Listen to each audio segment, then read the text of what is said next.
Mentre sto parlando 31.000 utenze, quindi famiglie sono senza corrente elettrica. È una vergogna, il governo prende in mano questa situazione, faccia un piano straordinario per la montagna, non ci vengano a raccontare storie e alibi di ambientalisti, di altre robe del genere, perché la verità è che noi abbiamo diritto a linee elettriche e a strutture, infrastrutture elettriche che portino corrente e che siano degne di questo nome. Paghiamo 21 miliardi di tasse all'anno, non capiamo per quale motivo ancora oggi le altre regioni hanno belle infrastrutture, bei tralicci, belle situazioni e noi no. Noi chiediamo che siano fatte queste linee, che siano internate dove si può, che ci siano tutte le mitigazioni ambientali, ma che ci siano.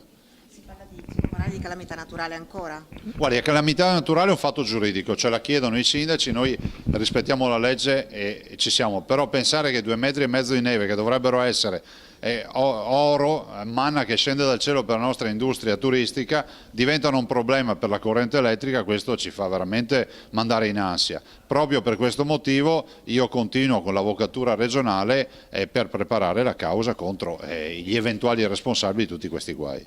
Allagamenti di Toriese anche a Gorgo, la piena del Bacchiglione che si attende per il pomeriggio, è sempre un territorio fragile dal punto di vista idrogeologico e le opere non viaggiano alla velocità che dovrebbero. Ma le opere viaggiano, purtroppo abbiamo iniziato noi a fare queste opere perché prima non c'era niente, c'era il nulla sottovuoto spinto. E lo dico perché sono opere importanti, sono laghi di 100-150 ettari e danno la necessità tecnica dei tempi che sono dati dalle imprese che devono farli, le imprese sono lì, stanno lavorando, ma del resto questa non è una sorpresa.